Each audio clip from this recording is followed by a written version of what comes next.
ইংল্যান্ডকে হারিয়ে বিশ্বকাপের ফাইনালে উঠে গেছে আর্জেন্টিনা। ম্যাচ শেষ হওয়ার পর সামাজিক মাধ্যমে ছড়িয়ে পড়ছে একটি ভিডিও, যেখানে দাবি করা হচ্ছে লিওনেল মেসি স্পেনকে নিয়ে গুরুত্বপূর্ণ মন্তব্য করছেন। মেসি বলেন, সামনে আমাদের সবচেয়ে বড় চ্যালেঞ্জ স্পেন।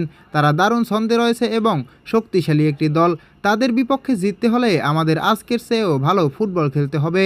ইংল্যান্ডের বিপক্ষে যেমন দলীয় পারফরমেন্স দেখিয়েছি, ফাইনালেও ঠিক তেমন লড়াই করতে হবে।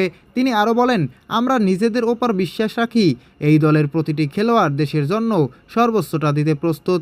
আমাদের একটাই লক্ষ্য, বিশ্বকাপ ট্রফি জয় করা।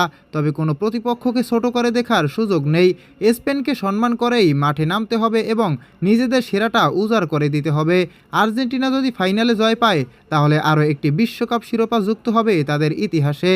তাই এখন পুরো ফুটবল বিশ্বের নজর সেই মহারণের দিকে। প্রিয় দর্শক, আপনার কি মনে হয়, স্পেনকে হারিয়ে কি আর্জেন্টিনা বিশ্বকাপ জিততে পারবে? কার হাতে উঠবে ট্রফি? কমেন্ট করে আপনার মতামত জানান। আর ফুটবল বিশ্বকাপের সকল আপডেট পেতে অবশ্যই চ্যানেলটি সাবস্ক্রাইব করুন।